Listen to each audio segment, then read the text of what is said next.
Once there was a Pharaoh who dared to ban the gods of Egypt, not fight them, not outshine them. He erased them. His name was Akhenaten, and his reign a flicker in Egypt's long memory, burning like a fire that should have never been lit. This was once a city of light, a city not built for men, but for a god. Not Ammon, not Osiris, not Thoth, but the sun itself. Aten, Akhenaten called this place Akhetaten, the horizon of the sun.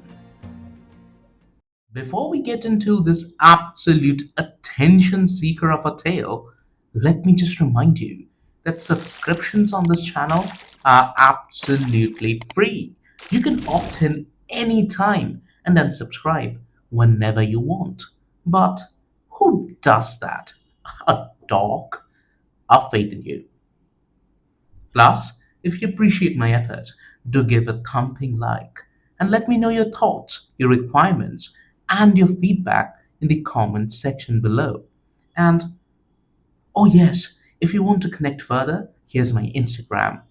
Now, let's get back to digging Akhenaten's lost grave. He was born Amenhotep IV, son of a line of warrior kings, a dynasty that worshipped many gods, built colossal temples, and stood with the divine in stone. But the son, he shattered their legacy. He declared war not on nations, but on belief itself. One by one, he closed the temples, stripped priests of power, chiseled out the names of ancient gods, and in their place, he raised a single circle, the Aten. No face, no myth, just light. He wasn't just worshipping the sun, he was making the sun into God, not hidden like Ammon, not judgmental like Osiris, but radiant, constant, singular. The great hymn to the Aten reads, "You alone are God, shining by day. Life flows from your rays." To Akhenaten, there were no other gods, only Aten, and he, the king, was its only prophet. Religion wasn't practiced in shadow anymore. It was lived under the sky. There were no dark sanctuaries, only sunlight, and Akhenaten stood at the center of it all. King, priest, the chosen one.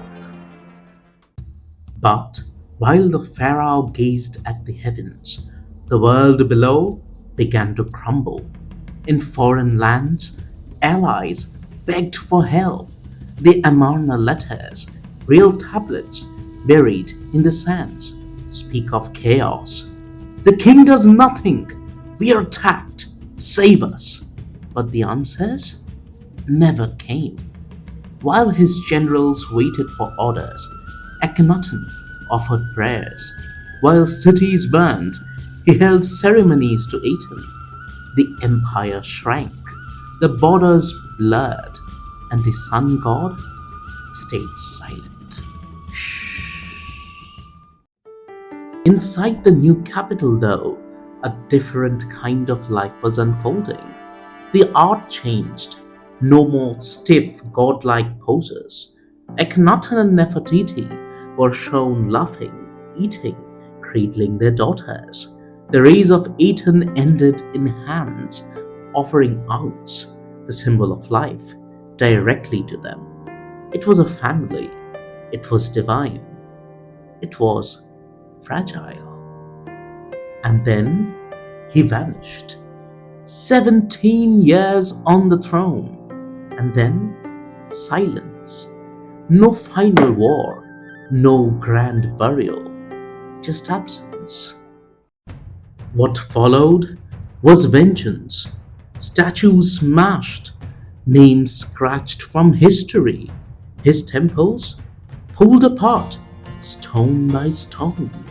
The name Akhenaten became a curse. The city abandoned to the desert. Pharaohs like Tutankhamun and Horemheb restored the old gods, but buried the memory of the heretic. They called him the criminal of Akhetaten, the king who broke the cycle, the man who thought he could bend heaven. But some things refused to stay buried. Clay letters survived where scrolls were burned. His hymns echo in distant scriptures. His art changed how kings were seen. His God, a faceless sun, still rises each day. Akhenaten tried to erase the gods, but Egypt, in time, erased him. Maybe that's the price of staring too long into the light. You forget the shadows behind you. Now, let us compare this in short with the modern day. A hot topic: Iran. Compare the pro West Iran with the anti West Iran now. This story will be relevant in all leaps and bounds. Compare the Iran of the Shahs with the Iran of Ayatollah. The signalings, the symbols, everything changed within a certain period of like 30 to 40 years. This story is the benchmark of how civilizations perform, how one revolution brings the other. This story is a cradle to humanity to understand how humanity itself works out. I hope you liked today's story and the end part where we compared the modern day to Akhenaten's rule, how he came, how things changed, how the symbols changed. And I hope it actually gave you some entertainment and gave you some information too. So if you liked it, please like this video. If you want to share it with others, share it. And as I said, subscriptions are free.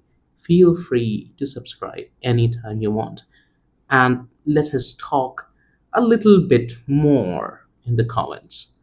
I hope to meet you in the next week, which is pretty soon. Bye.